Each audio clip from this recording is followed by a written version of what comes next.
How are you? I'm fine, madam. Okay, can you please introduce yourself? My name is Manilyn Garby. I am 30 years old. I am a single mother. I have one kid. She's 7 years old now. I am high school graduate. Okay. If ever you work in Hong Kong, who will take good care of your child? My mother, madam. Okay. Do you have experience working as domestic helper here in the Philippines or abroad? Yes, madam. I have an experience working in domestic helper here in the Philippines Okay. for 2 years. For 2 years from? From 2010 and 2012 po. Okay. How many person did you serve in your previous employer's house? I serve one adult, 2 children. And the age? The oldest is 6 months and the youngest is 3 years old. Okay.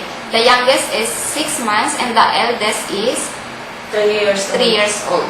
Okay, so you know how to take good care of the baby. Yes, ma'am. Are you willing to look for them just in case? Yes, madam. Okay, so how to take good care of the baby? I can take care of the baby. I give milk. I can change clothes. I can take a bath every day. And I can Okay, so how about the children? Do you know also how to take good care of the children? Yes, madam. I can take care of the children. Okay, so are you willing to look for them just in case? Yes, madam. Okay, so how to take good care of the children? I can take care of the children while I give food. I can change the clothes. I can take a bath every day. And I can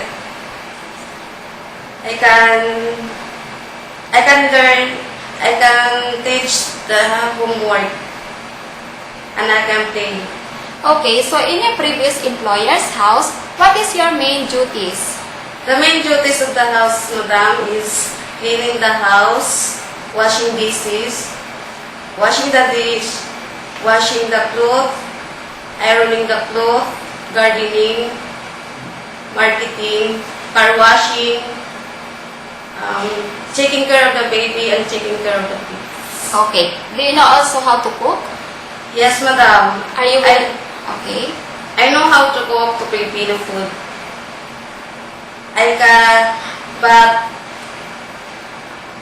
Okay. How about a simple Chinese food? Do you know also how to cook? I don't know how to cook Chinese food, madam, but I'm willing to learn.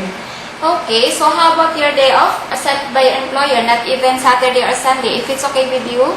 Yes, madam, it's okay with me. Okay, so why do you want to work in Hong Kong? I want to work in Hong Kong, madam, is to help my family, my baby, and also my financial needs. Okay, so if you are lucky to be selected to work in Hong Kong, what can you promise to your prospective employer? Talk to them now. Dear sir, madam, if I will be lucky to be selected to work in Hong Kong, I can assure you that I will be a hardworking, cheerful, honest, and loyal to you and to your family.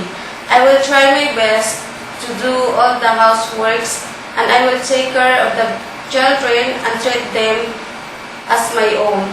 I promise to be responsible to my assigned job. I will follow all the instructions given to me. Thank you, sir and madam. Hope to see you in Hong Kong.